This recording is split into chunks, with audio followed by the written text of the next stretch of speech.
IVM.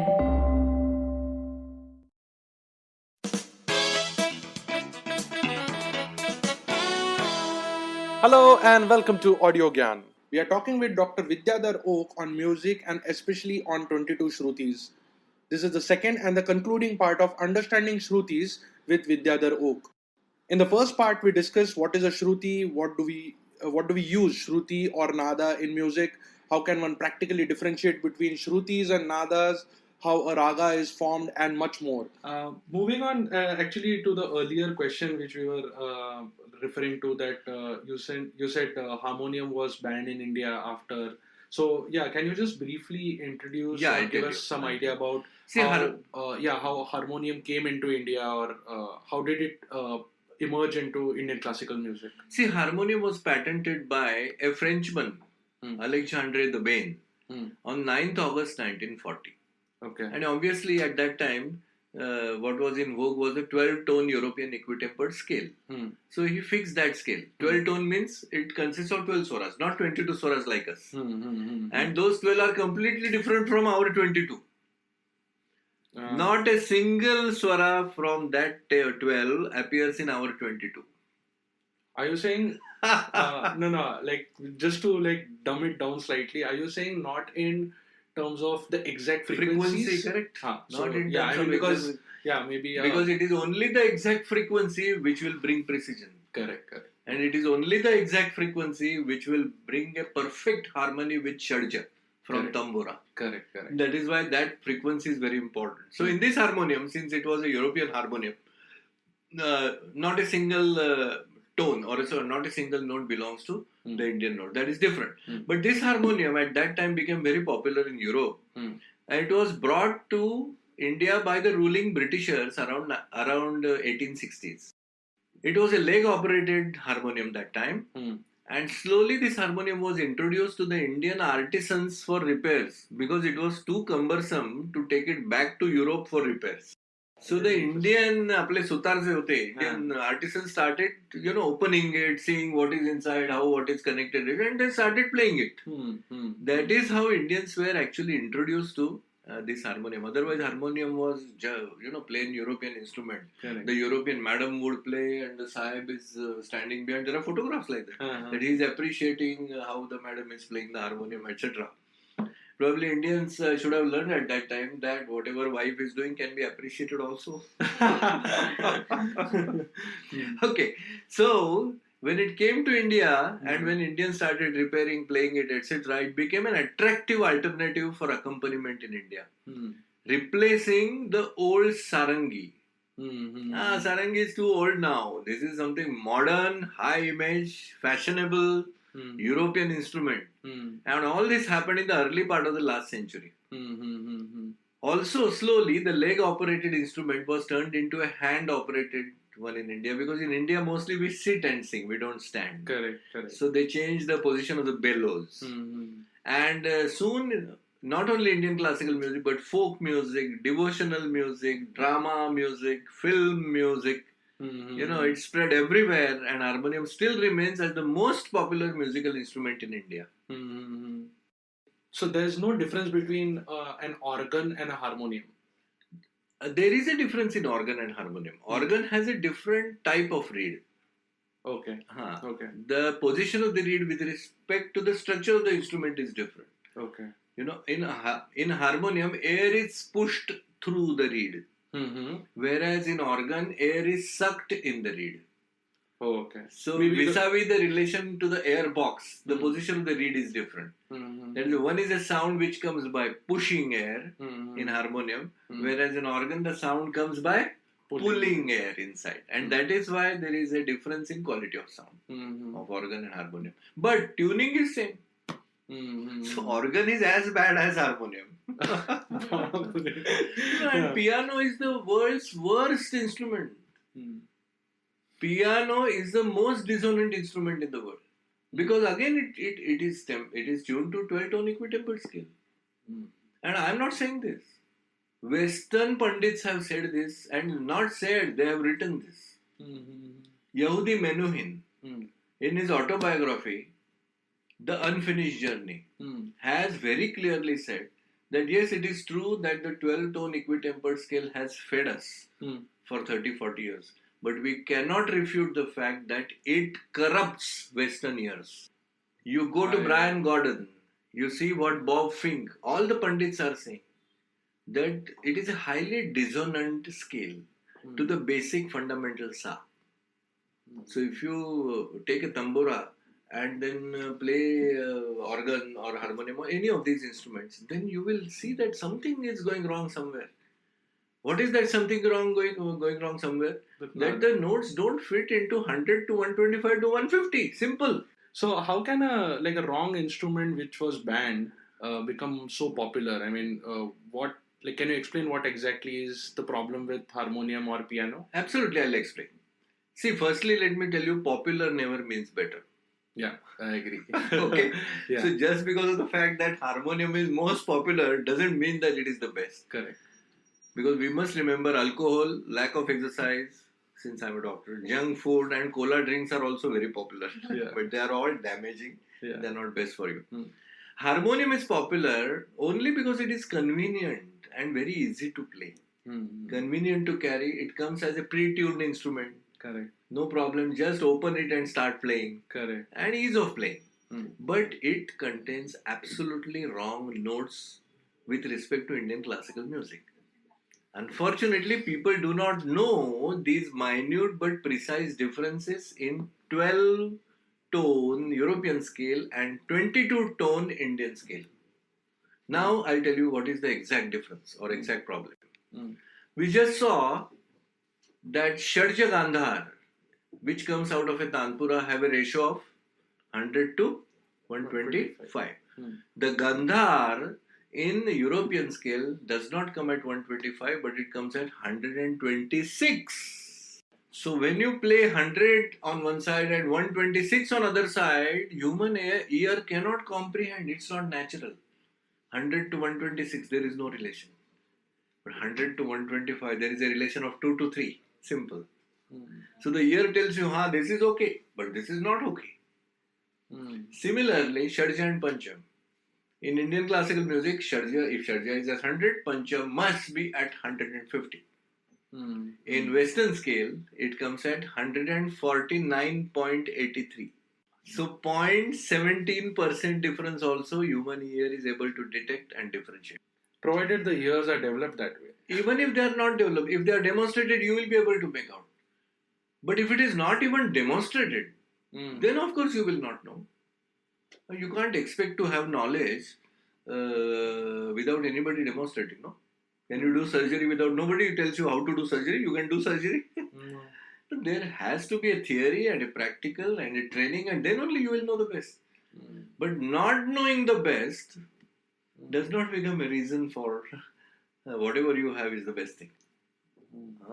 So are you saying if you play sa and ga on an harmonium, which is traditionally available, yes, and on a sarangi, or in a 22-Shruti harmonium, or 22-Shruti, it will clearly give a big difference for the huge difference, which anybody can make out.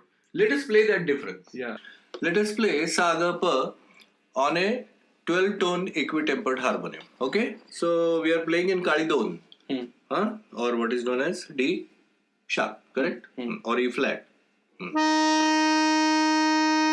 Now this is sa. This is ga pa. Now let us see whether they are in perfect ratio.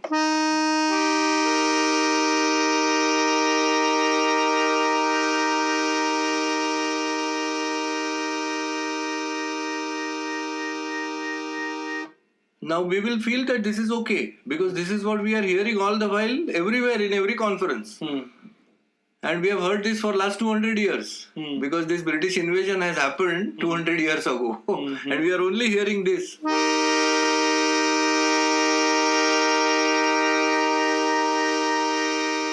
Now let us hear the same three notes in a perfect consonance with shadja on a 22-Shruti harmonium.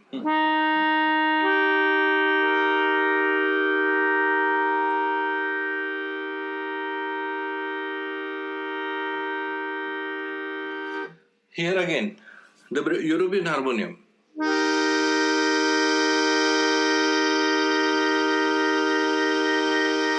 Indian harmonium.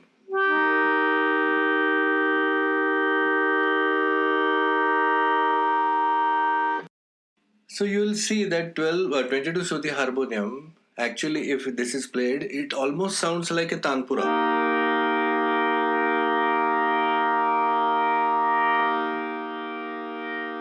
Yeah.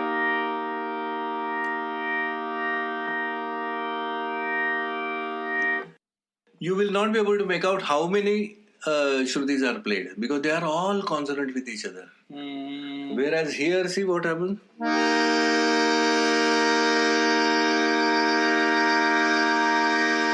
And don't feel that this particular harmonium is distorted just to show that the other one is better. This is a regular harmonium which Aditya uses for all his programs all over India, for film recordings, for everything. You know, you can play. You can play everything.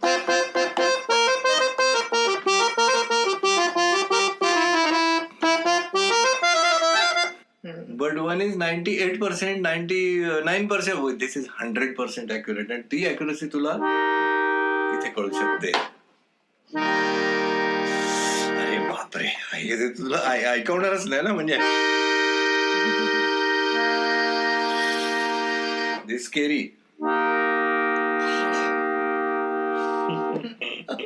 कळलं तुला फरक काय ते.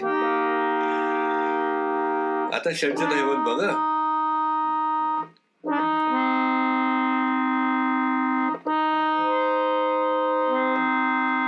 इथे षडज दैवत बघ.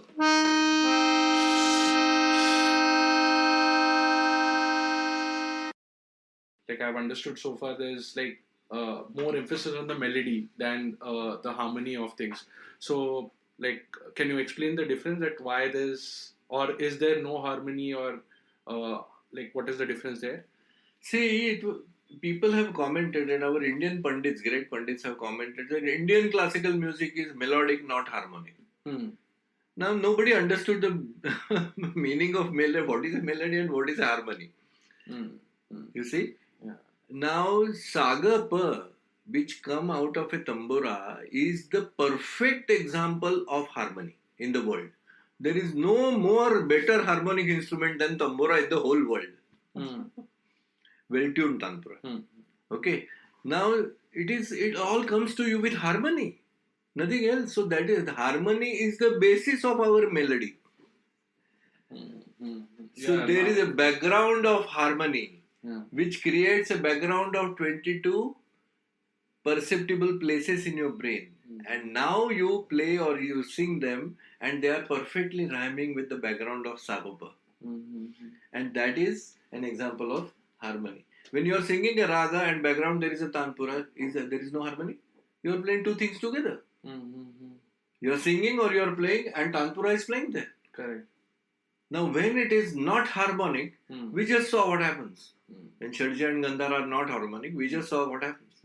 Or if shadja and pancham, or sagapa, or madhasa, or panire, all these combinations which come in raga, when they are not dissonant, you can't hear them because those are wrong notes.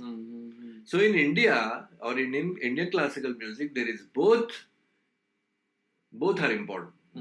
Melody as well as harmony. So were you the first one to actually think of creating a 22 Shruti harmonium? No. In any research, you know that many people work, but only one can succeed. So similarly here also, various attempts were made by different people in the last century, many people, to make a 22 Shruti harmonium. They did make a 22 note harmonium. See, previously there were only 12 note harmoniums, the European harmonium. They did modify it to 22 note harmonium. That means a higher octave. No, means provided more swaras. Oh, okay. In place of 12, they provided 22 swaras, 22 different frequencies, but they were not the Shrutis. So what is the use? Because their 22 note harmoniums did not conform to the natural mathematics of 22 Shrutis, and this mathematics is timeless. Some harmoniums actually had retained the same old 12 notes of the European scale.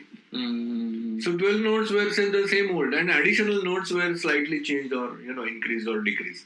Some harmoniums had 48 notes. Means they thought Shrutis may not be 22. Somebody says 36. Even today, there are some great people who think that Shrutis are 36, Shrutis are 48. Okay. So nobody exactly knows what is a Shruti and why they are only 22, and that is why you can keep on coming with numbers. So all this happened in the future, creating a great confusion. As opposed to all this, I did not make 22 Shruti harmonium first.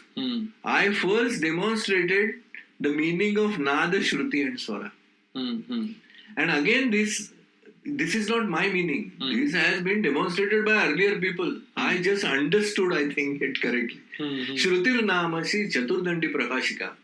Pandit Venkatamaki very, very clearly says, Shrutir Nama Bhaven Nada Vishesha Swarakaranam. Shrutir Nama Bhaven Nada Vishesha Swarakaranam.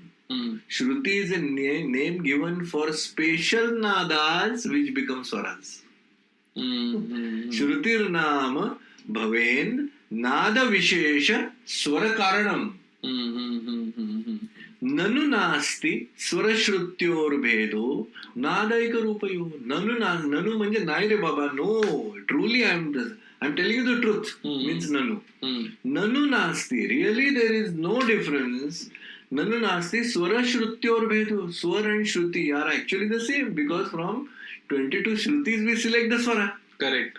So Nanu Nasti Swarashrutyor Bhedo Nadaika Rupayo. Both are actually nadas only. You take a subset. So absolutely right. So a subset of nada is Shruti, and a subset of Shruti is a Swara. Who has told this? Pandit Venkatamaki. So this is all known for centuries, but people simply don't want to understand. What can you do? So the difference was, I did not go to make a 22 Shruti harmonium straight like everybody before. I first understood what is, try to understand the meaning of what is a Shruti, how is it different from Nada as well as Swara, or what are the differences. And you can actually see these videos on my website and YouTube. And I think all the researchers before myself failed because they did not have a documented and demonstrated precision of 22 Shrutis. So I showed them on the string first. So it was absolutely, the mathematics was absolutely clear. The frequencies out were absolutely precise. And thereafter I made 22 Shruti harmonium, and therefore I think I succeeded. So having reached this level of precision, I proceeded to make 22 Shruti harmonium. We designed two choices for 12 universal notes or Swara Prakara. So 12 multiplied by 2 became 24 reeds available, 24 slots in which we fitted 22 Shrutis. So every key in the harmonium either gives a lower Shruti or a higher Shruti as required in the raga. So a raga can be preset. You want to play Yaman? Take Rishabh and Dhaivat higher. Simple. You want to play Bhub? Take all the lower ones. You want to play Deshkar? Take Rishabh, Gandhar and Dhaivat higher. So you just pull the knob for higher Shrutis, keep the knob inside for lower Shrutis. Very, very simple. So you preset a harmonium for Shruti, and in this way, all the necessary legal documentation, demonstrations I was able to make to the authorities, and I was able to obtain a patent for 22 Shruti harmonium. This harmonium is now ideal for Indian classical music, of course Carnatic classical music, because it is the first Indian instrument with standardized 22 Shrutis. In addition, you will be pleased to know that we can create even the sound of accordion on 22 Shruti harmonium. Please see our related video on my website or YouTube. Sure. Concluding to the last few questions is like, can one develop an ear to able to understand these 22 Shrutis? I mean, because now that we have to actually unlearn few things, right? So what could be the process of unlearning and then learning again? Because anyone can be trained to learn and master 22 Shrutis. Anyone means literally anyone. Do you know why? Because the biology of human ear is same. And biology and mathematics come from the same source. Every creation comes from the same source. So every human ear is actually the same. You'll be surprised to know my 22Shruti metallophone was getting tuned by a 20-year-old boy who was my assistant, who is completely illiterate, not only in reading, writing, but also in music. Even he could understand the difference, minutest of the differences between two notes. तो मला सांगायचं नाही साहेब अजून थोडं पाहिजे, फरक आहे while tuning. फरक आहे. Later on, all the metallophone notes he used to tune. And I used to just check. Perfect means perfect. He didn't know ABC of music. Saregama पण माहिती नाही.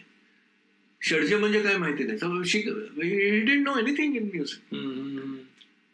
So even if you train such a person, he will be able to make out the difference between higher re and lower re. Higher go and lower go. So what about people like you and me? We can definitely learn. Obviously, it will come faster and easier to people who have a gift. So of course, learning 22Shrutis will come much in an easier manner to those who are gifted, who have a gift of musical ear or what we call a swaradhyan. I suggest that if we simply sing and practice with a tambura, we can learn faster. And finally, I feel that people learning Indian classical music should not even hear a European harmonium, leave alone using it. Because when you get used to a wrong thing continuously, it gets into your system. So we should, completely discard it, not even hear it. So it's very simple. To learn 22Shrutis, very simply stop using harmoniums, synthesizers, keyboards, pianos, and start using a tambura in the background, start singing. But then what you're saying is that we have to stop listening to, say, Govindrao Patwardhan or... so it's like a... I'm not saying. No. I should not... I don't think this 22 research and the various findings are even hinting or suggesting that the presentations and performers who we have termed as great were not greats. No, they were absolutely greats. In fact, I would tell you that people like Govindrao Tembe and Govindrao Patwardhan, in spite of playing the Western instruments, we got so mad.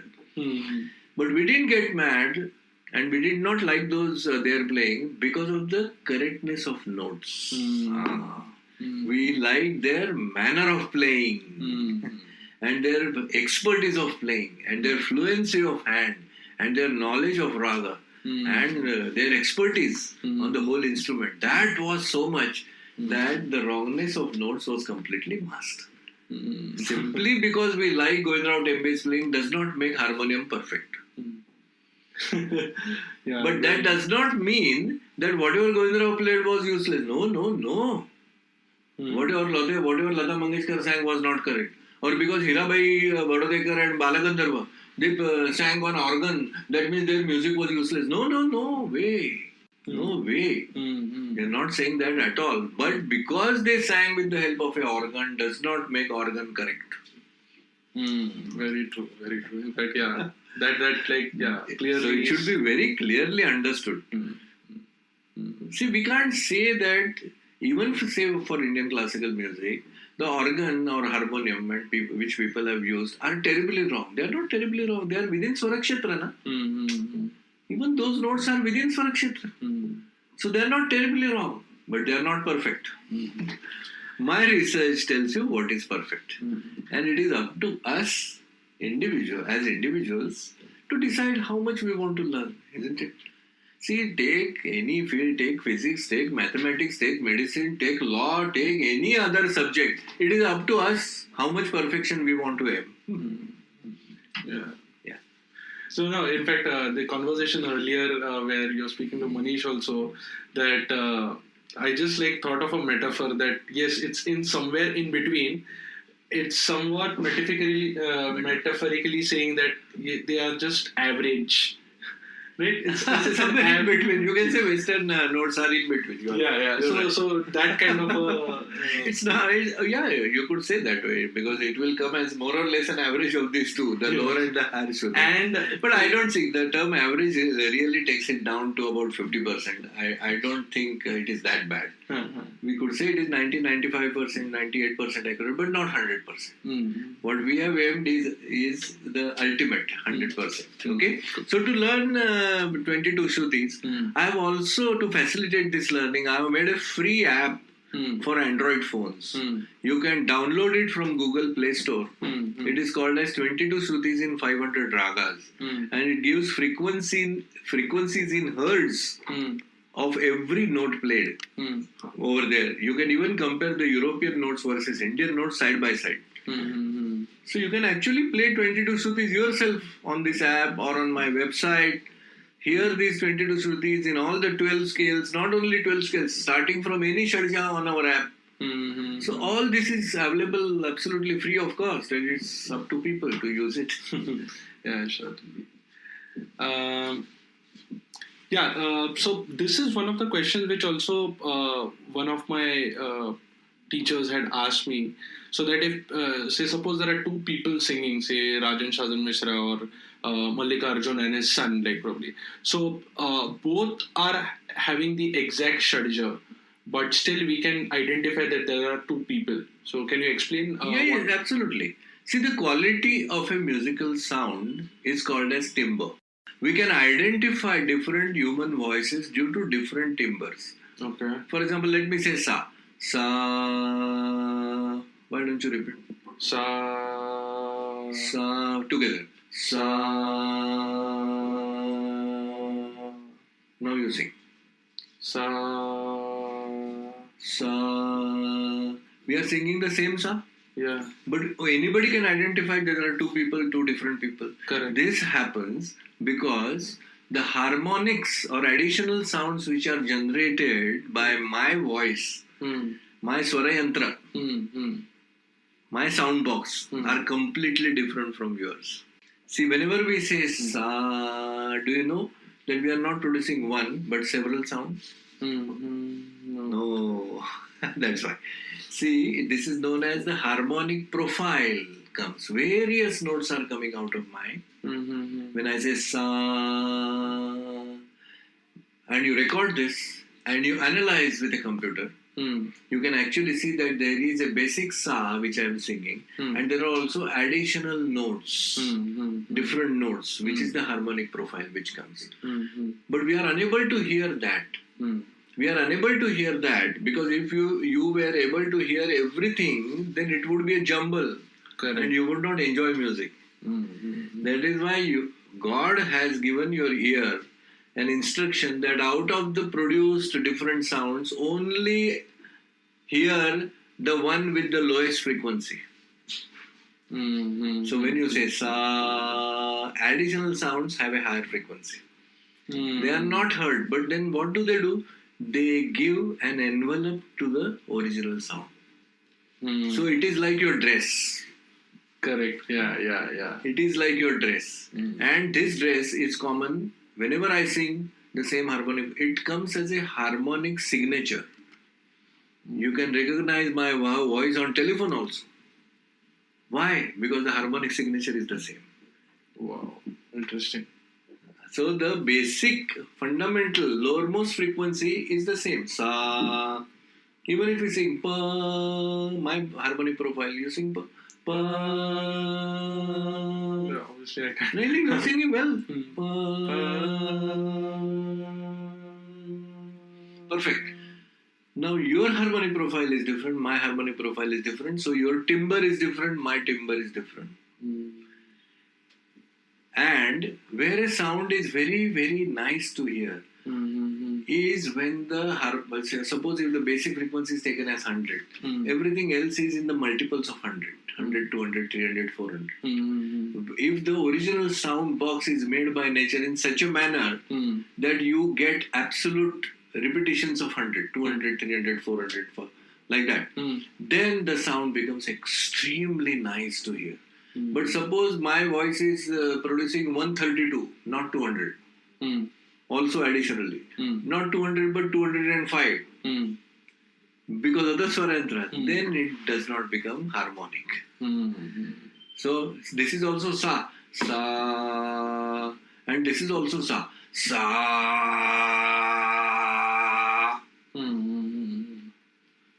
तर काय म्हणतो आपण, त्याचा आवाज जाडा भरडाय. सा काय रे, काय म्हणतोस का, सा सा. There is a difference. Correct. What is the difference? The harmonic profile I have changed voluntarily. So what else have you come up with in your research, while building the 22 Shruti Harmonium? See, as I went on searching, as I told you, it was a Mahasagar. And I got, so much wealth out of this Mahasagar. There are many points, for example, many questions which so far were unanswered till now are now answered by this research. Most importantly, I think that this research has given a first clear definition and difference between the terms Nada, Shruti and Swara. And while doing that, we demonstrated also how the threshold for the perception of a musical note by the ear of 45 milliseconds actually helps us to identify what is a Shruti and what is a Swara. What is a Nada? What is a Nada? Firstly. Secondly, this work has provided the underlying mathematics in simple words to everyone. Because the same percent distance where all the 22 Shrutis can be played on any string instrument such as sitar, sarod, sarangi and violin are absolutely same. Can you believe that? That if the Gandhar is playable on 80% means it is played on 80% of the length of sitar, of sarod, of violin, of surbar, of dilruba, you take anything. It will be played at 80% on the string. If Pancham is played at 66.66%, 2/3 length of the string, it will be played on 2/3 length of the string, irrespective of the instrument, irrespective of the length of the string, irrespective of the player. Can you believe this? So this is the second upalabdhi, which second great finding. I feel it is great, not because I created it, but I think it is a great finding as a taker. May not be as a giver, but as a taker. Thirdly, we were able to give the meanings and actual demonstrations of what is a shadja grama, what is a madhyama grama, what is purna shruti, what is pramana shruti, what is a nyuna shruti, and actually demonstrate on the string. See, all these terms are taught in Sangeet, people who do Visharad and Alankar, nobody knows what is what. Well, let me not say nobody, but many people at least do not understand these terms. And if you ask anybody, can you demonstrate Nyuna Shruti to me? He won't be able to demonstrate. So now with our study and our research and our findings, everybody will be able to tell you what was our original Shadjagrama. People say, not understanding this. No, Shadjagram वगैरह अभी सब जुना हो गया. It's all obsolete. Nothing is obsolete. Nothing can be obsolete. Because 22 Shrutis were as natural that time as they are today, and they will remain after 10,000 years. We are singing Shadjagram today, for example, with all the lower notes. See this. Sa, re, ga, ma, pa, dha, ni, sa. Sa, ni, dha, pa, ma, ga, re, sa is our Shadjagram. Now you use these very notes in Mimpalas. Ga, ma, pa, ni, sa. Sa, ni, dha, pa, ma, ga, re, sa. Shadjagram. Bhageshri. Ga, ma, dha, ni, sa. Sa, ni, dha, ma, pa, dha, ma, ga, re, sa. Abhogi. Sa, re, ga, ma, dha, sa. Sa, dha, ma, ga, re, sa. What is the Shadjagram, Baba? But now we know their frequencies and exact places. So it will come most accurately. But this is Shadjagram. So we were able to show what is Shadjagram, Madhyamagram, why in Madhyamagram Pancham has to be changed. I don't know, out of 100 crore people or 125 crore people in India, even 5 people will be able to tell you this. Why Pancham needs to be changed in Madhyamagram. Bharata has said this in Nantashastra. Today, we have demonstrated it and shown it to the whole world. Okay, now I think we were also the first to clearly demonstrate the regions of swaras or swarakshetras. You don't find that in any book of music so far. Correct. Fourthly, we discovered a unique 22 Shruti DNA or a structure diagram, which shows that all the 22 Shrutis are related to each other only, let me repeat, only by the basic Saga and Sapa Bhava.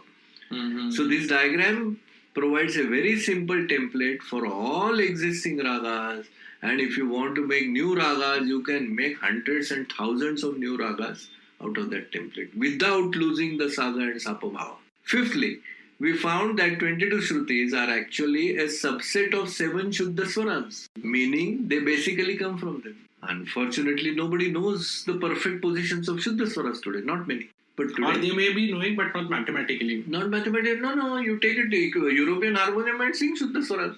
Then also. Then you are singing tempered Shuddha Swaras. You are not singing Indian Shuddha Swaras.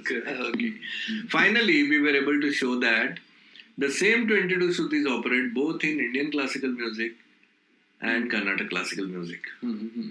Like, just one more question which I had was that while you were saying this, traditionally always instruments have tried to mimic or come as close to as vocals.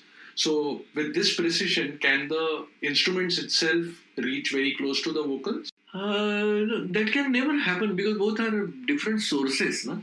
No, but we generally have this notion of saying that if the instrument can play like, matlab, the sitar, veena gate, right? So, you're right. So is that going to, like, if we improve that precision, I won't be able to answer this question for the simple reason is my saying that no, it can never reach a human level means I have just disallowed anybody in next 10,000 years to create such a skill on Veena which will match human voice. Mm-hmm. Can I say that? Mm-hmm. Somebody will always be born by God's grace who will be able to produce on an instrument virtually everything which a human... In fact, people have done that. Govindarav Tembe used to do that and great accompanies do that today. That you feel there is absolutely no difference between the voice and what is being played. My Guruji Govindarav Patwardhan was famous for that. That he was known as a blotting paper. Blotting paper means whatever you write, it is just exactly... So it's like a carbon copy. So all these things have happened, will happen in future also. But purely technically and scientifically, an instrument is an instrument and human voice is human voice. Purely scientifically, let me tell you, musically both can come very together. But scientifically, the amount of things a human voice can do, no other instrument can do, scientifically. Yeah. It's because of the envelope also you mentioned, right? So it has got different, the timbre is different, that is okay. But I think the capacity of human voice to modulate, the capacity to say words, and the capacity to do several things which are not possible in every instrument. So instruments, I feel, will always fall short of human voice. But again, people whatever I have said is being misinterpreted. So if I say this, then they say, see what Dr. Oke is saying, and he's going around, but then he's also not sort of appreciating him. No, baba, aisa nahi hai. The musical closeness is different from scientific similarity. Correct. Yeah. So you can be musically very, very close, almost like a voice, but scientific differences would definitely remain there. This is what I'm saying. So, thank you, sir, for sharing all the information about this 22 Shrutis.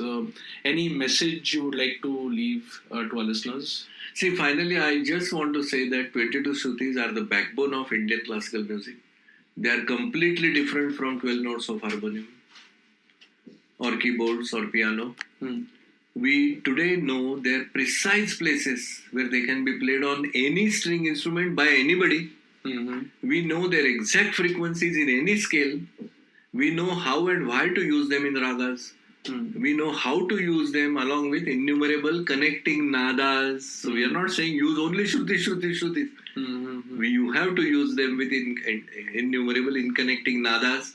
So all in all, we must respect and preserve the purity of our music and not allow it to be swept by the Western invasion of notes. Right, all right. Thanks a lot. Thanks a lot for giving us your time, and hope this documentation helps potential listeners and potential musicians to venture and become perfect in Shrutis at least. Thank you, sir. Thank you. And that's it from today's Gyan session with Dr. Vidyadhar Oke. Stay tuned for more Gyan on Audio Gyan next week. Till then, bye-bye.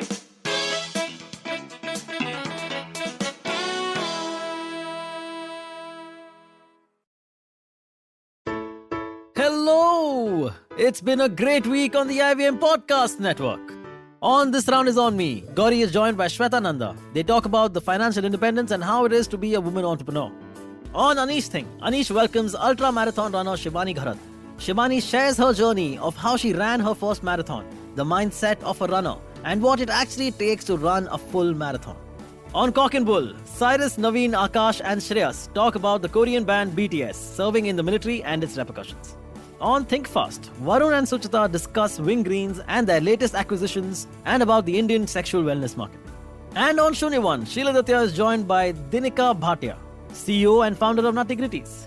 They talk about coming from a business family and Dinika's journey in creating healthy and guilt-free snacking. Once again, don't forget to visit our merch store on ivmpodcast.com. We have some exciting new merch out there for you. Also, do follow us on social media. We are IVM Podcasts on Twitter, Facebook, Instagram, and LinkedIn. And do remember to spread the word about these shows and any other shows you might be listening to. Appreciate them, rate them, and review them wherever you are listening to them. You can also check out all our other shows on youtube.com/IVM Podcasts. And finally, we would like to thank our sponsors this week. Volvo XC40 Recharge, Bumble, Heads Up for Tails, Kotak Privy League Program, and HDFC Mutual Fund. Thanks guys, without you this would not be possible. Do you often find yourself surrounded by conversations about Web3, blockchain, NFTs, DAOs? What are these terms and how do they affect our future on the internet? So many questions, but don't worry, we've got answers to all your questions. Hi, I'm Eklavya Bhattacharya, and on our show Future Proofing, we try to decode the impact of these future technologies on various industries with experts and tech enthusiasts. Tune into new episodes coming out every Thursday on the IVM Podcast app and the website, or wherever you get your podcasts from.